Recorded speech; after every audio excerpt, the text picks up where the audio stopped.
हरे कृष्णा, राधे राधे। श्री ओम नमो भगवते वासुदेवाय। आज मैं आपको एकादशी के दिन सुनी जाने वाली सभी कहानियां सुना रही हूँ। सबसे पहले आप सभी को श्रावण मास की पुत्रदा एकादशी की बहुत बहुत शुभकामनाएं। भगवान लक्ष्मी नारायण आपकी सभी इच्छाओं को, सभी मनोकामनाओं को पूरी करें। आइए सुनते हैं एकादशी के दिन सुनी जाने वाली सभी कहानियाँ। सबसे पहले मैं आपको श्रावण मास की पुत्रदा एकादशी की व्रत कथा सुनाऊंगी और उसके बाद एकादशी माता की कथा सुनाऊंगी। बोलिए विष्णु भगवान की जय हो। एक बार अर्जुन ने भगवान श्री कृष्ण से सावन मास के शुक्ल पक्ष की एकादशी का महात्म्य पूछा। तब सावन मास के शुक्ल पक्ष की एकादशी का महात्म्य और कथा बताते हुए भगवान श्री कृष्ण अर्जुन से बोले, हे अर्जुन, श्रावण मास के शुक्ल पक्ष की एकादशी को पुत्रदा एकादशी के नाम से जाना जाता है। पुत्र की इच्छा रखने वाले को, संतान की इच्छा रखने वाले को अपनी संतान की उन्नति के लिए पुत्रदा एकादशी का व्रत करना चाहिए। इस व्रत की कथा सुनने मात्र से अनंत यज्ञ के फल की प्राप्ति होती है। तब अर्जुन ने पूछा, हे भगवान, इस एकादशी का नाम पुत्रदा एकादशी कैसे पड़ा? सबसे पहले इसका व्रत किसने किया और उसे क्या फल प्राप्त हुआ? ये सब भी मुझे विस्तार से बताइए। तब भगवान श्री कृष्ण बोले, द्वापर युग के आरंभ में महिष्मती नाम की एक नगरी थी। उस नगरी में महाजित नाम का एक राजा था। राजा पुत्रहीन था, इसीलिए बहुत दुखी रहता था। उसे सब राज्य, सुख और वैभव सभी कुछ बड़ा ही कष्टदायक लगता था, क्योंकि बिना पुत्र के मनुष्य को इस लोक और परलोक दोनों में ही सुख नहीं मिलता। राजा ने पुत्र प्राप्ति के बहुत उपाय किए, किंतु उसका हर उपाय निष्फल होता रहा। जैसे जैसे राजा महाजित वृद्ध हो रहे थे, वैसे वैसे उनकी चिंता भी बढ़ रही थी। एक दिन राजा ने अपने सभासदों को संबोधित करते हुए कहा कि मैंने अपने जीवन में कोई भी पाप नहीं किया, कभी भी अन्यायपूर्ण तरीके से राज्य नहीं किया, अपनी प्रजा को कष्ट नहीं दिया, देवताओं और ब्राह्मणों का निरादर भी नहीं किया, अपनी प्रजा को अपने पुत्र के समान समझा है, कभी किसी से ईर्ष्या भाव नहीं किया और सभी को एक ही समान समझा है। मेरे राज्य में कानून भी ऐसे नहीं हैं जो प्रजा में डर उत्पन्न करें। इस प्रकार धर्मयुक्त राज्य करने पर भी मैं बड़े कष्ट में हूँ। इसका क्या कारण है, मेरी समझ में कुछ नहीं आ रहा है। आप सभी लोग इस पर विचार करें कि इसका क्या कारण है और इससे मुझे मुक्ति कैसे मिलेगी। क्या अपने इस जीवन में मैं इस कष्ट से कभी मुक्त हो भी पाऊंगा या नहीं? राजा के कष्ट के निवारण के लिए सभी मंत्री वन में गए, ताकि वहां जाकर किसी ऋषि मुनि को राजा का दुख बता सके और कोई समाधान प्राप्त कर सके। वन में जाकर उन्होंने श्रेष्ठ ऋषि मुनियों के दर्शन किए। उसी वन में प्योव्रत और धर्म के ज्ञाता महर्षि लोमश भी रहते थे। सभी लोग महर्षि लोमश के पास गए। उन्होंने महर्षि को प्रणाम किया और उनके सम्मुख बैठ गए। महर्षि के दर्शन से सभी को बड़ी प्रसन्नता हुई।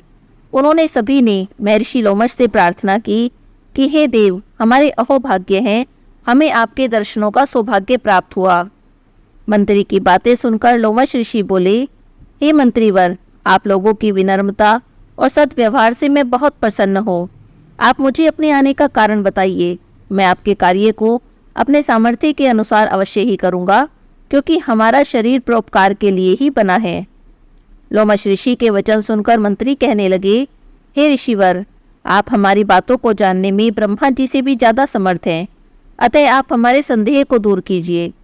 महिष्मती नाम की नगरी में हमारे महाराज महाजित बड़े ही धर्मात्मा और प्रजावत्सल हैं। अपनी प्रजा का पुत्र की तरह धर्म अनुसार पालन करते हैं, किंतु फिर भी संतानहीन हैं। हे महामुने, इस दुख से वे बहुत दुखी रहते हैं।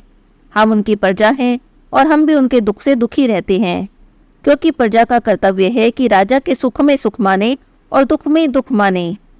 हमें उनके पुत्रहीन होने का कारण अभी तक ज्ञात नहीं हुआ, इसीलिए हम सभी लोग आपके पास आए हैं। अब आपके दर्शन करके हमें पूरा विश्वास है कि हमारा दुख दूर हो जाएगा, क्योंकि महान पुरुषों के दर्शन मात्र से प्रत्येक कार्य की सिद्धि हो जाती है। अब आप हमें बताने की कृपा करें कि किस विधान से, किस व्रत के करने से, किस दान के करने से, किस तपस्या के करने से हमारे महाराज को पुत्र प्राप्त हो सकता है। हे ऋषिवर, यह आपका हम पर, हमारे राज्य की प्रजा पर बड़ा ही उपकार होगा। ऐसी करुण प्रार्थना सुनकर लोमश ऋषि नेत्र बंद करके राजा के पूर्व जन्मों पर विचार करने लगे। कुछ थोड़ी ही देर में उन्होंने अपने नेत्र खोले और कहा, हे भद्रजनों, यह राजा पिछले जन्म में अत्यंत उद्दंड था, बुरे कर्म किया करता था। उस जन्म में एक गांव से दूसरे गांव में घूमता था। एक बार ज्येष्ठ मास के शुक्ल पक्ष की एकादशी के दिन की बात है। यह 2 दिन से भूखा था।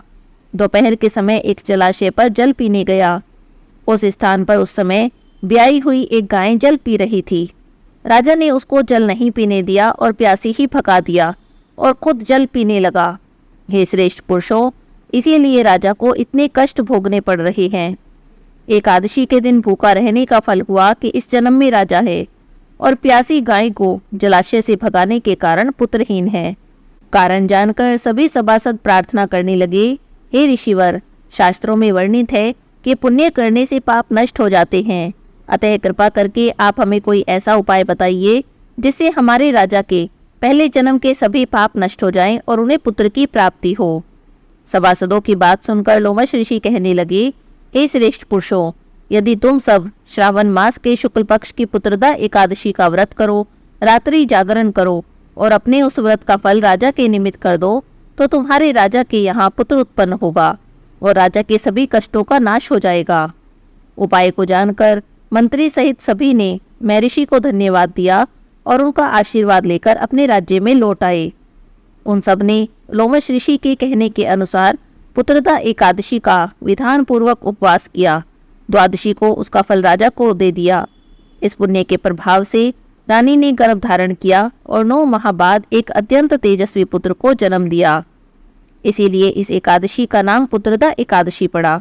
पुत्र की इच्छा रखने वाले मनुष्य को विधान पूर्वक श्रावण मास के शुक्ल पक्ष की एकादशी का व्रत करना चाहिए। इस व्रत के प्रभाव से इस लोक में सुख और परलोक में स्वर्ग की प्राप्ति होती है। विष्णु भगवान की जय हो। आइए अब सुनते हैं एकादशी माता की कथा। एकादशी माता की जय हो। सतयुग में एक महाभयंकर दैत्य हुआ जिसका नाम मूढ़ था। उस दैत्य ने इंद्र आदि सभी देवताओं पर विजय प्राप्त करके उन्हें उनके पद से हटा दिया। तब इंद्र ने भगवान शंकर से प्रार्थना की कि हे भोलेनाथ, हम सब देवता मूढ़ दैत्य के अत्याचार से दुखी होकर मृत्युलोक में अपना जीवन व्यतीत कर रहे हैं। राक्षसों के भय से हम बड़े दुख और कष्ट भोग रहे हैं। मैं खुद भी बहुत दुखी हूँ और भयभीत हूँ। अन्य देवताओं की तो बात ही क्या है। अतः हे कैलाशपति, कृपा करके आप मूढ़ दैत्य के अत्याचार से बचने का कोई उपाय बताइए। देवराज की प्रार्थना सुनकर भगवान शंकर बोले, हे देवेंद्र, आप भगवान श्री हरि के पास जाइए। मधुकैटभ का संहार करने वाले भगवान देवताओं को अवश्य ही इस भय से भी मुक्त करेंगे। महादेव जी के आदेश के अनुसार इंद्र और अन्य देवता क्षीरसागर गए, जहाँ पर भगवान श्री हरि शेषशैया पर विराजमान थे। इंद्र सहित सभी देवताओं ने भगवान विष्णु के समक्ष उपस्थित होकर उनकी बड़ी स्तुति की। हे तीनों लोकों के स्वामी, आप स्तुति करने के योग्य हैं। हम सभी देवता आपको कोटि कोटि प्रणाम कर रहे हैं। हे दैत्यों के संहारक, हम आपकी शरण में हैं, आप हमारी रक्षा करें। हे त्रिलोकपति, हम सभी देवता दैत्य के अत्याचार से भयभीत होकर आपकी शरण में आए हैं। इस समय दैत्यों ने हमें स्वर्ग से निकाल दिया है और हम सब देवता बड़ी ही दयनीय स्थिति में मृत्युलोक में विचरण कर रहे हैं। अब आप ही हमारे रक्षक हैं, अब आप हमारी रक्षा कीजिए। हे जगन्नाथ, हे कैलाशपति, आप हमारी रक्षा कीजिए। देवताओं की ऐसी करुण पुकार सुनकर भगवान श्री हरि बोले, हे देवगणों, वह कौन सा दैत्य है जिसने देवताओं को जीत लिया? आप सभी देवगण किसके भय से पृथ्वी लोक में भटक रहे हैं? क्या वह दैत्य इतना बलवान है जिसने इंद्र सहित सभी देवताओं को जीत लिया है? तुम निर्भय होकर मुझे सारी बातें बताओ। भगवान विष्णु के वचन सुनकर देवेंद्र बोले, हे प्रभु, प्राचीन काल में ब्रह्मवंश में उत्पन्न हुआ नाड़ी जंगम नाम का एक असुर था, जिसका मूढ़ नाम का एक पुत्र है जो चंद्रवती नगरी में निवास करता है। उसने अपने बल से मृत्युलोक और देवलोक को जीत लिया है, सब देवताओं को देवलोक से निकाल दिया है और अपने दैत्य कुल के असुरों को इंद्र, अग्नि, यम, वरुण और चंद्रमा आदि लोकपाल बना दिया है। वह स्वयं सूर्य बनकर पृथ्वी को तापता है, स्वयं मेघ बनकर जल की वर्षा करता है। अतः अब आप इस बलशाली भयानक असुर का संहार करें और देवताओं की रक्षा करें। देवेंद्र के वचन सुनकर भगवान विष्णु बोले, हे देवताओं, मैं आपके शत्रु का शीघ्र ही संहार करूंगा। आप मेरे साथ इसी समय चंद्रवती नगरी में चलिए। देवताओं की पुकार पर भगवान विष्णु तुरंत ही उनके साथ चल दिए। उधर दैत्यराज मुर ने अपने तेज से जान लिया कि श्री विष्णु युद्ध की इच्छा से आ रहे हैं, अतः उसने अपने राक्षस योद्धाओं के साथ युद्ध भूमि में आकर गरजना शुरू कर दिया। देखते ही देखते भयंकर युद्ध शुरू हो गया। युद्ध शुरू होते ही अनगिनत असुर अपने अस्त्रों और शस्त्रों को धारण कर देवताओं से युद्ध करने लगे। देवता तो पहले से ही डरे हुए थे, अधिक देर तक राक्षसों का सामना नहीं कर सके और भाग खड़े हुए। तब भगवान विष्णु स्वयं युद्ध भूमि में आ गए। दैत्य पहले से ज्यादा जोश में भरकर भगवान विष्णु से युद्ध करने लगे। अपने अस्त्र शस्त्रों से उन पर प्रहार करने लगे। दैत्यों के आक्रमणकारों को श्री विष्णु अपने चक्र और गदा के प्रहारों से नष्ट करने लगे। इस युद्ध में बहुत से दैत्य सदा के लिए मृत्यु की गोद में समा गए, किंतु दैत्यराज मुर भगवान विष्णु के साथ अभी भी युद्ध कर रहा था। उसका तो जैसे बाल भी बांका नहीं हुआ था, वह बिना डरे युद्ध करता रहा। भगवान विष्णु मुर को मारने के लिए जिन जिन शस्त्रों का प्रयोग करते, वे सब उसके तेज से नष्ट होकर उस पर पुष्पों के समान गिरते। अनेक अस्त्रों और शस्त्रों का प्रयोग करने पर भी भगवान विष्णु उससे जीत नहीं सके। तब वे आपस में मल्ल युद्ध करने लगे। भगवान श्री हरि उस असुर से देवताओं के लिए हजारों वर्षों तक युद्ध करते रहे, किंतु उससे जीत नहीं सके। अंत में भगवान विष्णु शांत होकर विश्राम करने की इच्छा से बद्रिकाश्रम स्थित 38 कोस लंबी एक द्वार वाली हेमवती नाम की एक गुफा में प्रवेश कर गए। उस गुफा में प्रभु ने शयन किया। भगवान विष्णु के पीछे पीछे वह दैत्य भी गुफा में चला आया। भगवान विष्णु को उसने सोता देखा तो उन्हें मारने को तैयार हो गया। वह सोचने लगा कि आज मैं अपने चिरशत्रु को मारकर हमेशा हमेशा के लिए निष्कंटक हो जाऊंगा। परंतु उसकी यह इच्छा पूरी नहीं हुई, क्योंकि उसी समय भगवान विष्णु की देह से दिव्य वस्त्र धारण किए एक अत्यंत मोहिनी कन्या उत्पन्न हुई और राक्षस को ललकार कर उससे युद्ध करने लगी। उस कन्या को देखकर राक्षस को घोर आश्चर्य हुआ और वह सोचने लगा कि ऐसी दिव्य कन्या कहाँ से उत्पन्न हुई। फिर वह असुर उस कन्या से लगातार युद्ध करता रहा। कुछ समय बीतने पर उस कन्या ने क्रोध में आकर उस दैत्य के अस्त्रों और शस्त्रों के टुकड़े टुकड़े कर दिए, उसका रथ भी तोड़ दिया। अब तो उस दैत्य को बड़ा ही क्रोध आया। वह सारी मर्यादाएं भंग करके कन्या से मल्ल युद्ध करने लगा। उस तेजस्वी कन्या ने उसे धक्का मारकर मूर्छित कर दिया और उसकी मूर्छा टूटने से पहले ही उसका सिर काटकर धड़ से अलग कर दिया। सिर काटते ही वह असुर पृथ्वी पर गिरकर मृत्यु को प्राप्त हो गया। बाकी बचे असुर अपने राजा का ऐसा अंत देखकर भयभीत होकर पाताल लोक में भाग गए। भगवान विष्णु जब निद्रा से जागे तब उन्होंने असुर को मरा हुआ देखा। उन्हें बड़ा आश्चर्य हुआ। वे सोचने लगे कि इस महाबली असुर को किसने मार दिया है। तब वह तेजस्वी कन्या भगवान श्रीहरि से हाथ जोड़कर कहने लगी, हे जगदीश्वर, यह असुर आपको मारने को उद्यत था। तब मैंने आपके शरीर से उत्पन्न होकर इस असुर का वध कर दिया है। कन्या की बात सुनकर भगवान बोले, तुमने इस असुर को मारा है, अतः हे देवी, मैं आपसे बड़ा प्रसन्न हूँ। इसे मारकर आपने तीनों लोकों के देवताओं के कष्टों को हर लिया है। अब आप अपनी इच्छा के अनुसार मुझसे वरदान मांग लो, मैं आपकी प्रत्येक इच्छा को पूरी करूँगा। भगवान की बातें सुनकर कन्या बोली, हे प्रभु, यदि आप मुझ पर प्रसन्न हैं तो मुझे वरदान दीजिए। जो मनुष्य या देव मेरा व्रत करे उसके सभी पाप नष्ट हो जाएं, अंत में उसे स्वर्गलोक की प्राप्ति हो। मेरे व्रत का आधा फल रात को मिले और उसका आधा फल एक समय भोजन करने वाले को मिले। जो श्रद्धालु भक्ति पूर्वक मेरे व्रत को करें वे वैकुंठ को प्राप्त करें। जो मनुष्य मेरे व्रत में दिन और रात में एक बार भोजन करे वह धन धान्य से भरपूर रहे। अगर आप मुझ पर प्रसन्न हैं तो मुझे ऐसा वरदान दीजिए। तब भगवान श्री हरि ने कहा, हे देवी, ऐसा ही होगा। मेरे और तुम्हारे भक्त एक ही होंगे। संसार में प्रसिद्धि को प्राप्त करके अंत समय में मेरे लोक को प्राप्त होंगे। हे कल्याणी, तुम एकादशी को पैदा हुई हो, इसीलिए तुम्हें एकादशी के नाम से जाना जाएगा। जो मनुष्य आपका व्रत करेंगे, पूजा करेंगे, उनके सभी पाप समूल नष्ट हो जाएंगे। आप मेरे लिए सभी तीज त्योहारों, अष्टमी, नवमी, 14 से भी ज़्यादा प्रिय रहोगी। तुम्हारे व्रत का फल सब तीर्थों से भी अधिक महान होगा। ये मेरा अकाट्य कथन है और मेरा वरदान भी है। इतना कहकर भगवान श्री हरि उसी स्थान पर अंतर्ध्यान हो गए। एकादशी व्रत में जो कोई भी एकादशी माता की इस कथा को पढ़ता है, उसकी सभी मनोकामनाएं एकादशी माता की कृपा से पूरी हो जाती हैं। बोलिए एकादशी माता की जय हो। आइए अब सुनते हैं लड्डू गोपाल जी की कहानी। ब्रजभूमि में बहुत समय पहले भगवान कृष्ण के परम भक्त रहते थे। उनका नाम था कुंभन दास जी। उनके एक पुत्र थे जिनका नाम था रघुनंदन दास जी। कुंभन दास जी के पास बांसुरी बजाते हुए भगवान श्री कृष्ण का एक विग्रह था। वे हर समय प्रभु की भक्ति में लीन रहते और पूरे नियम से भगवान कृष्ण की पूजा किया करते थे। वे उन्हें छोड़कर कहीं भी नहीं जाते थे, जिससे कि उनकी सेवा में कोई विघ्न ना आ जाए। एक दिन की बात है, वृंदावन से उनके लिए भागवत कथा करने का न्योता आया। उन्होंने पहले तो मना कर दिया, पर लोगों के जोर देने पर वे जाने को तैयार हो गए। भगवान की सेवा की तैयारी करके वे कथा करके रोज वापस लौट आया करेंगे, ऐसा उन्होंने विचार किया। इससे भगवान की सेवा का नियम भी नहीं छूटेगा और कथा भी हो जाएगी। कुंभन दास जी ने अपने पुत्र रघुनंदन दास जी को अच्छी तरह से समझा दिया कि मैंने भोग बना दिया है, तुम ठाकुर जी को समय पर भोग लगा देना।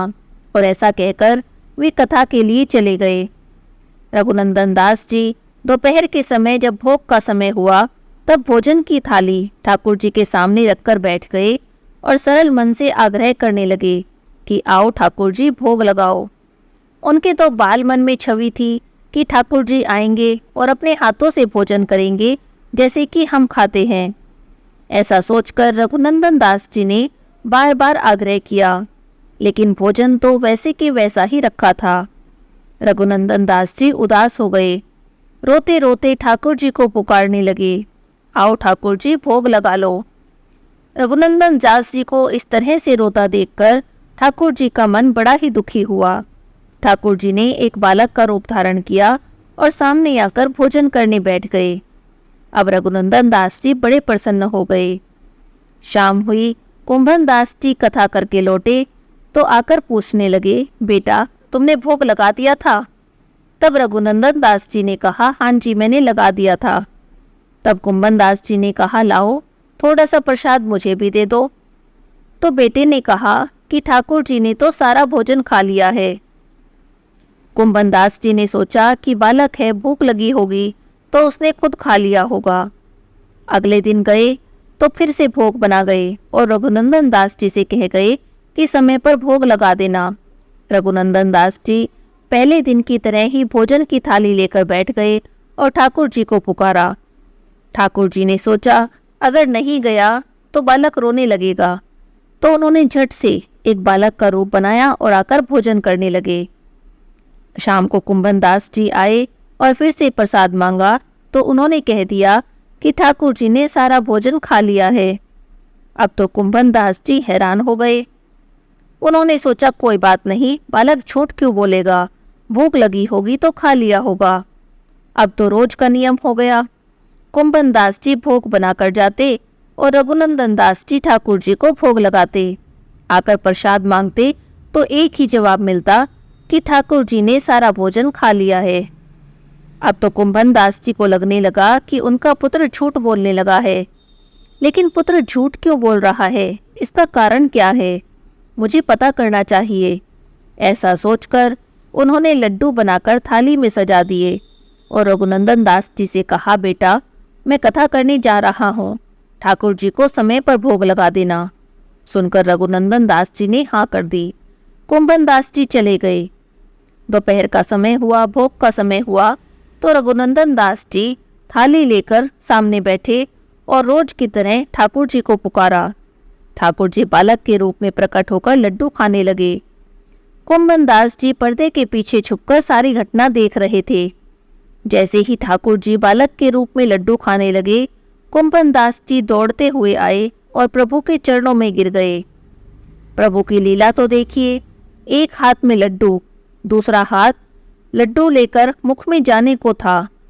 उसी अवस्था में, उसी स्थिति में ठाकुर जी जड़ हो गए। जैसा स्वरूप था वैसा ही विग्रह बन गया। बस उसी दिन से ठाकुर जी की लड्डू गोपाल स्वरूप में पूजा की जाने लगी। ठाकुर जी के इस स्वरूप को लड्डू गोपाल कहा जाने लगा। बोलिए श्री लड्डू गोपाल जी की जय हो। आइए अब सुनते हैं तुलसी माता की कहानी। बोलिए तुलसी माता की जय हो। किसी गांव में एक बुढ़िया माई रहती थी। बुढ़िया माई भगवान विष्णु की पक्की भक्त थी। रोज भगवान विष्णु के मंदिर जाती, पूजा करती, लौटते वक्त तुलसी माता की पूजा करती, तुलसी माता में जल देती, परिक्रमा करती, दिया लगाती, प्रार्थना करती। बाकी सारी औरतें तो तुलसी माता की पूजा करके चली जाती, पर बुढ़िया माई तुलसी माता से कहती, हे तुलसी माता, सत की दाता, मैं तेरा बिरवा सींचती हूँ, मुझे बहू दे, पीले रंग की धोती दे, मीठा ग्रास दे, वैकुंठ में वास दे, अच्छी मौत दे, चंदन का काट दे, अच्छा राज दे, खाने को दाल भात दे, और 11 का दिन दे, कृष्ण का कांधा दे। बुढ़िया माई की ऐसी बातें सुनकर तुलसी माता सूखने लगी। तुलसी माता को सूखते देखकर भगवान ने पूछा, हे देवी, तुम दिन प्रतिदिन क्यों सूखती जा रही हो? तुम्हारे पास तो इतनी औरतें आती हैं, गाती हैं, बजाती हैं, तुम्हारा मनोरंजन करती हैं। तब तुलसी माता बोली, बस भगवान, मेरे मन की मत पूछिए। तब भगवान ने कहा कि मैं नहीं पूछूंगा तो कौन पूछेगा। इस पर तुलसी माता कहती है कि एक बुढ़िया आती है और अपनी बात कहकर चली जाती है। मैं उसकी सभी बातें पूरी कर दूंगी, लेकिन आप कृष्ण का कांधा कहाँ से ला कर दूंगी? तब भगवान कृष्ण बोले, वह मरेगी तो मैं अपने आप ही कांधा देने आऊँगा। तुम बुढ़िया माई से इतनी बात कह देना। भगवान की बातें सुनकर तुलसी माता बड़ी प्रसन्न हुई।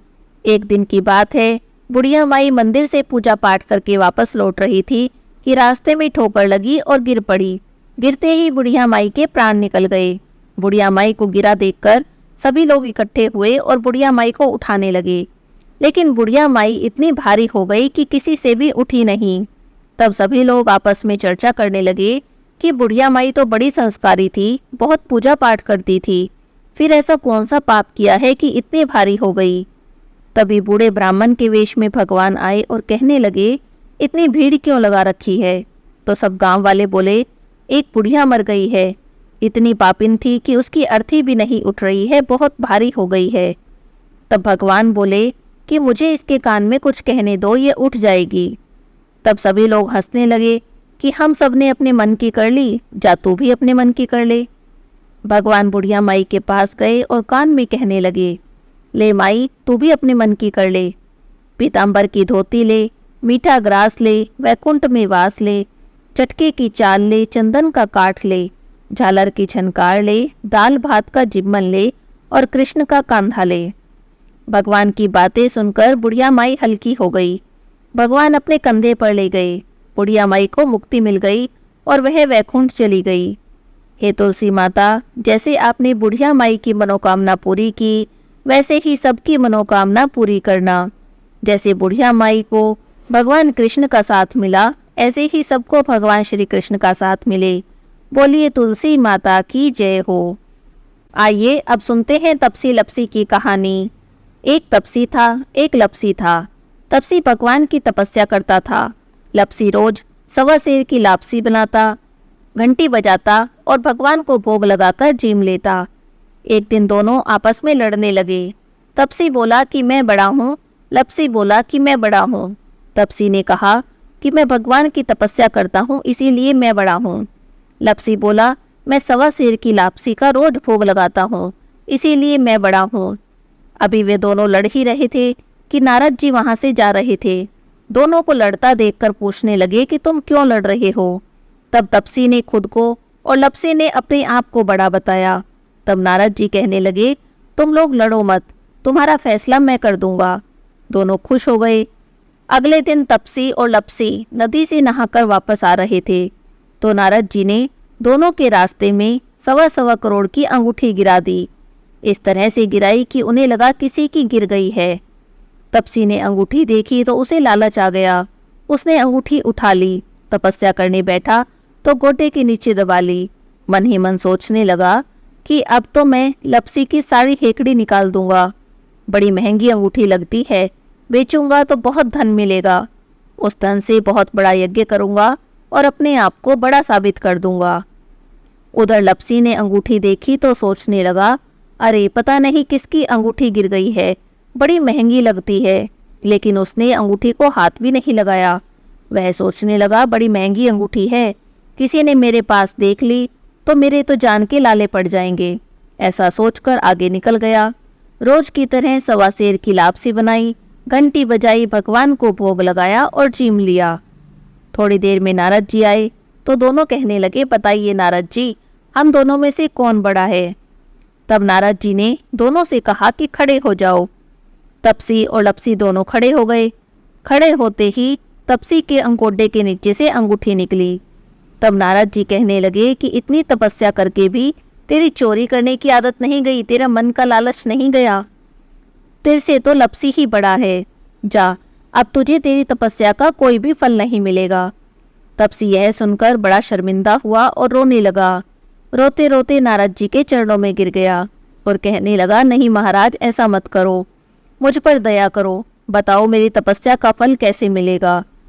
तब नारद जी ने कहा कि जो कोई गाय और कुत्ते की रोटी अपने घर में नहीं बनाएगा तो उसके सारे पूजा पाठ का फल तुझे मिल जाएगा।